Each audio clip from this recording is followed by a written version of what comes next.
Naririto na naman ang pagbabalik ng ermitanyo. Sana walang mag-skip ng ads.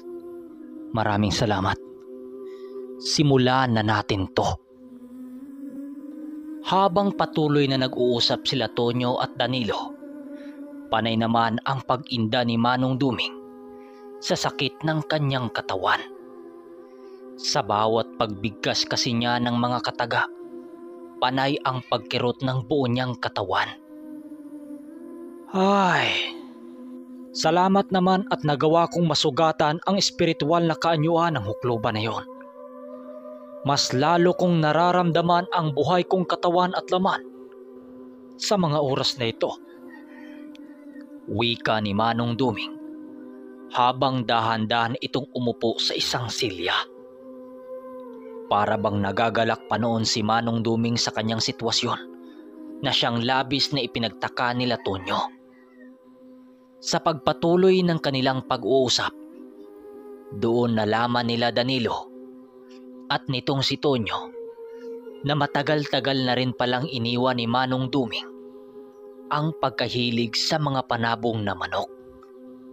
At yun ang kauna-unahang pagkakataon na muli niyang magamit ang kanyang kakayahan na yon sa mga palarong sabong. Ilang minuto pa ang makalipas, biglang tumungo si Nuli at Mang Carpio sa kinaroroonan ng tatlo. Kitang-kita ng dalawa ang labis na pag-alala nito sa mga nangyayaring hindi inaasahan. Habang sila ay nag-uusap, doon inilabas ni Nuli ang kanyang sama ng loob dahil sa pagpapahirap ng hukluban kila Guyo. Manong Duming, aalis na muna ako mamayang gabi. Tutungo ako sa pinagsanayan ng lolo ko upang mapaghandaan ang sagupaan namin ng huklubang yon. Ngayong mga susunod na araw, ipapakita ko sa kanya ang bagong abilidad pagdating sa larangan ng tigbakay o sabong. Oh, nawala nga ang mga panabong ko galing kay Omar. Pero hindi yun basihan para sumuko ako. Matapos ko yang talunin, pagbabayarin ko siya sa ginawa niya sa mga tauhan ko at ng mga alaga ko. Matapos nitong makapag-uwi ka, muli din itong pumasok sa kanyang kubo. Kinuha nito ang isang bayong na naglalaman ng mga kagamitan patungkol sa pagtatari. Ilang minuto pa ang lumipas, tuluyan na ngang umalis noon si Nuli. Hindi na ito nagawang pigilan nila Tonyo dahil sa matinding paghiganti nito. Dahil sa pag-alala ni Tonyo, agad din naman itong sinipat ang kalangitan. Kasabay ng pagkawala ni Nuli sa mga paningin nila Tonyo ay ang agarang pagpasok nila sa kanilang tambayang bahay.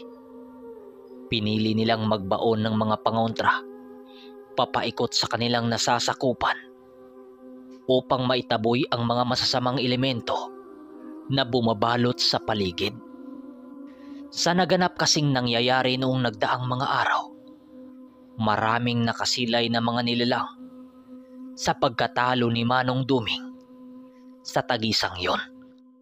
Alam nilang naging mahina si Manong Duming, kung kaya't susulitin nila ang pagkakataon na gambalain ang pamilya ni Nuli.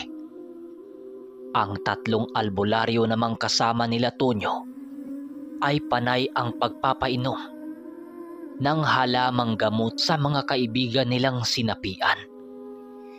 Yun kasi ang susi para sa kanila upang hindi mahulog si Nuli sa patibong ng mga kalaban. Hindi rin kasi nila maaring ipagsasawalang bahala kapag tuluyang namatay ang mga kaibigan nitong nagbabantay sa kanyang manukan. Ilang minuto pa ang makalipas, tuluyan na ngang nakumpleto nila Manong Duming ang mga pangontra sa paligid. Matapos nila itong gawin, Sabay-sabay silang nagdadasal sa loob ng bahay nila Noli.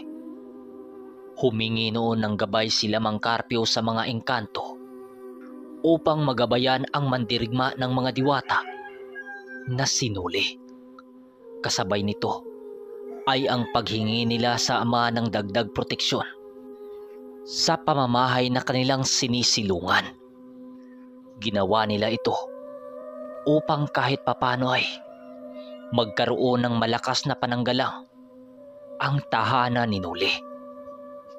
Aminado rin kasi noon sila Manong Duming na mahirap sa kanilang makipaglaban sa ukluban kung sikat ang araw ito magpapakita sa kanila.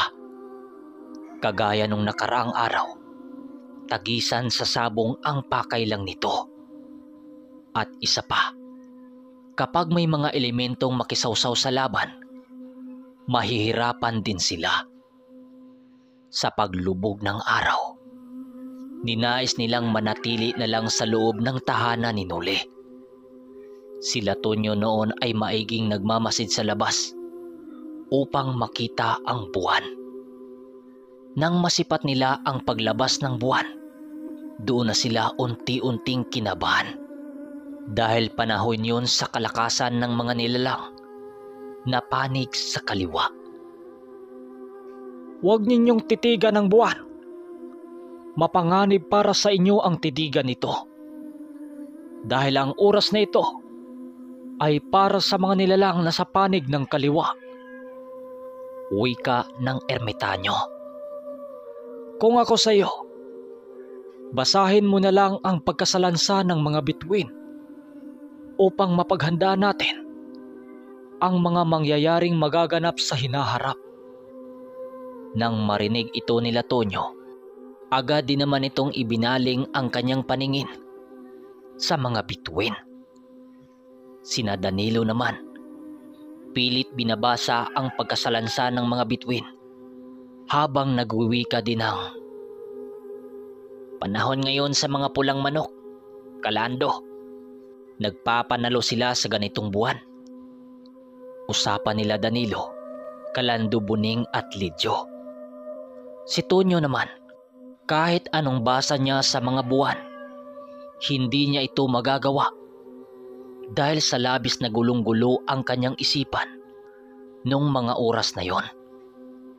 Ilang minuto pa ang makalipas, bigla silang natigilan sa kanilang mga kinaroroonan nang makarinig sila ng taong naglalakad papalapit sa tahanan nila. Agad nilang naririnig yon dahil wala ang bakod ng mga manok na nagsisilbing harang nila. Sa unang pagkatok nito ay bigla itong nagsisisigaw na para bang merong nangyayari sa kanya na hindi inaasahan. Rinig na rinig noon nila Manong Duming ang pagtakbo ng nilalang na yon papalayo sa bahay na kanilang kinaroroonan. Sa pagbalik ng katahimikan ng paligid, bigla silang nakarinig ng pagsigaw na nanggagaling sa hukluban. Ang palaging sinisigaw ng demonyong yon ay ang pangalan ni Noli. Dahil sa lakas at lalim ng busis ng matanda, halos mabingi na ang ilang kasama nila Manong Duming. Matapos ang mga kaganapang yon, muli na naman silang nakarinig ng mga yabag na para bang nagbabatuhan sa labas. Hinayaan lamang nila ito upang umiwas sa labanan. Manong Duming, Mang Carpio, harapin ko na ho sila. Labag na ang mga kaganapang ito sa aking paninindigan. Bilang isang albularyo at kaanib sa samahan ni Castancio, kahit mamatay ako ngayong gabi, ay hindi ko yun pagsisisihan. Wika ni Tonyo habang naghahanda ng mga kagamitan. Huminahon ka, iho. Walang mangyayari sa iyo kung patuloy mong pairalin yang paninindigan mo. Sa buhay, kung nais mong magtagumpay, ay matuto kang maghintay ng pagkakataon. Darating din ang oras mo, Tonyo. Hindi lang ngayon. Sagot naman ni Manong Duming na napatayo na. Nang marinig ito nila Tonyo, ay wala siyang nagawa kundi kanyang sundin ang nais ng kanilang pinuno. Ang iilan sa kanilang mga kasama ay ninais ng pasamahin sila Manong Duming at Mang Carpio sa kanila upang harapin ang mga nilalang na nasa labas ng tahanang kanilang sinisilungan. Pero kahit anong pag-uudyok nila sa dalawa ay hindi nila ito nagagawang mapagsangayunan. Sa paglipas man ng ilang minuto ay halos mapaligiran na sila ng samot-saring nilalang na nasa paligid. Marami na silang naririnig noong kakaibang ingay. Ang ilan sa mga ito ay bagong-bago lang sa kanilang pandinig. Habang nababalot sila ng mga nilalang sa paligid, mas lalong pinalakas nila ang kanilang mga loob.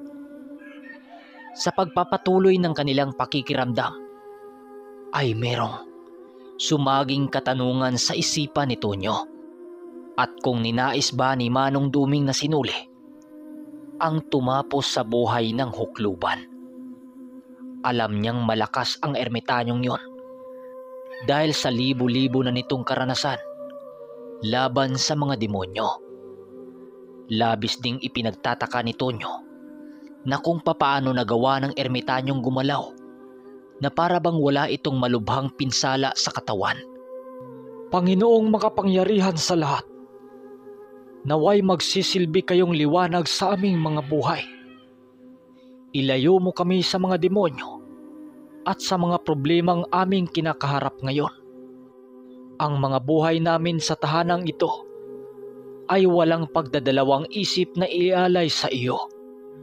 Habang nananalangin sila, ang iilan nilang mga kasamang nagpapakawala ng mga palipad hangin sa paligid ay merong tinamaan.